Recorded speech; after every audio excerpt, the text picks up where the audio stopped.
Chapter 3 third topic हमारे अधिकार का स्रोत। हमारे अधिकार का स्रोत परमेश्वर के द्वारा मसीह के पुनरुत्थान और स्वर्ग पर उठाए जाने में पाया जाता है। 18वें पद पर ध्यान दीजिए।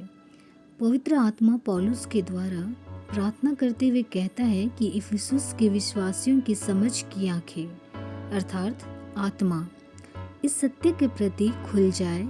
वह चाहता था कि सारी कलीसियाएं, सारे विश्वासी जन आत्मा में ज्योतिर्मय हो जाए, जबकि विश्वासी के अधिकार का सत्य बहुत से विश्वासियों के द्वारा अनदेखा कर दिया जाता है।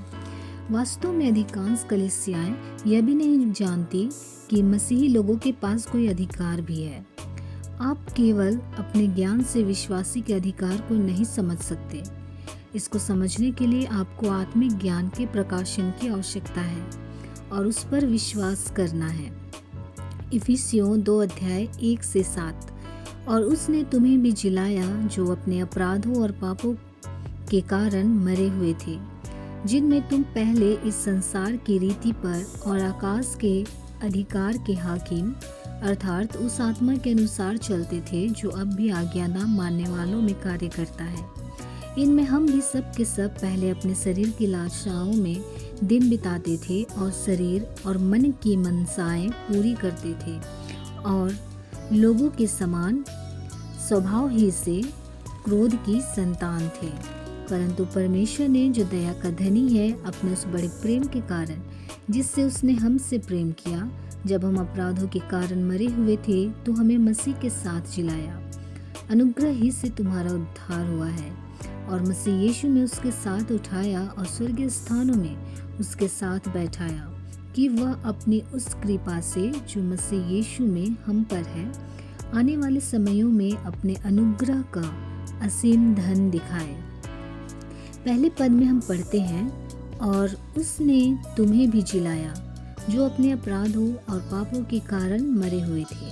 यहाँ पवित्र आत्मा पौलुस के द्वारा कहता है कि अपनी सामर्थ्य के प्रभाव के कार्य के द्वारा परमेश्वर ने उसे यीशु को मरे हुओं में से जिलाया, उसी प्रकार हमें भी मृतकों में से जिलाया।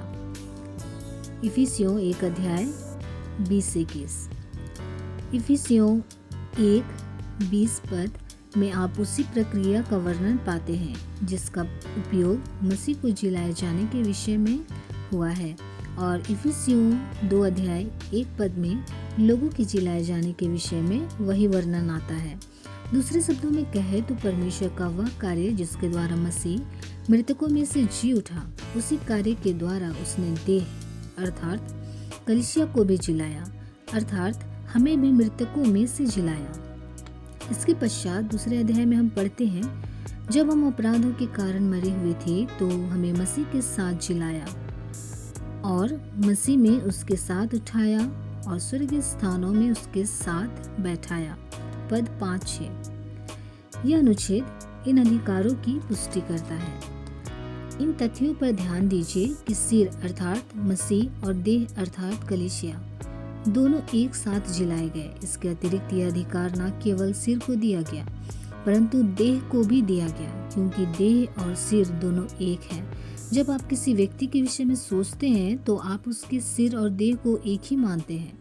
जहाँ तक मैं जानता हूँ कि कलीसियाएं विश्वास करती है कि हम सब मसीह के साथ जिलाए गए हैं, परंतु वे यह विश्वास क्यों नहीं करती कि हमें उसके साथ सिंहासन पर भी बैठाया गया है। यदि इस वचन का एक भाग सत्य है तो संपूर्ण पद भी उतना ही सत्य है। यदि कलीसिया को यह प्रकाशन प्राप्त हो जाए कि हम मसीह की देह हैं, तो हम मसीह के कार्यों को करने के लिए उठ खड़े होंगे। आज तक हम उसके कार्यों को सीमित मात्रा में ही करते आए हैं।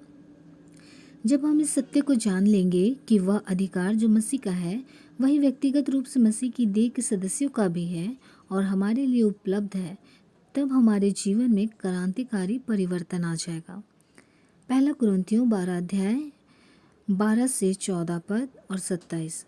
क्योंकि जिस प्रकार देह तो एक है और उसके अंग बहुत से हैं, और उस एक देह के सब अंग बहुत होने पर भी सब मिलकर एक ही देह है, उसी प्रकार मसीह भी।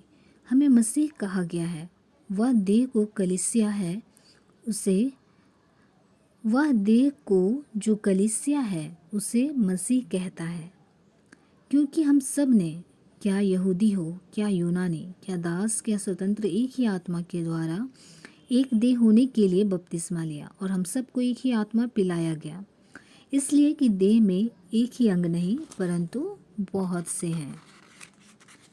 इसी प्रकार तुम सब मिलकर मसीह की देह हो और अलग अलग उसके अंग हो। परमेश्वर का धन्यवाद हो कि हम मसीह की देह हैं। 2 कुरिन्थियों 16 अध्याय 14-15। अविश्वासियों के साथ असमान जुए में ना जूतो, क्योंकि धार्मिकता और अधर्म का क्या मेलजोल, यह ज्योति और अंधकार की क्या संगति, और मसीह का बलियाल के साथ क्या लगाव, या विश्वासी के साथ अविश्वासी का क्या नाता। यहाँ पर विश्वासी को धार्मिकता और अविश्वासी को अधार्मिकता कहा गया है। विश्वासी को ज्योति और अविश्वासी को अंधकार कहा गया है। विश्वासी को मसीह और अविश्वासी को बलियाल कहा गया है।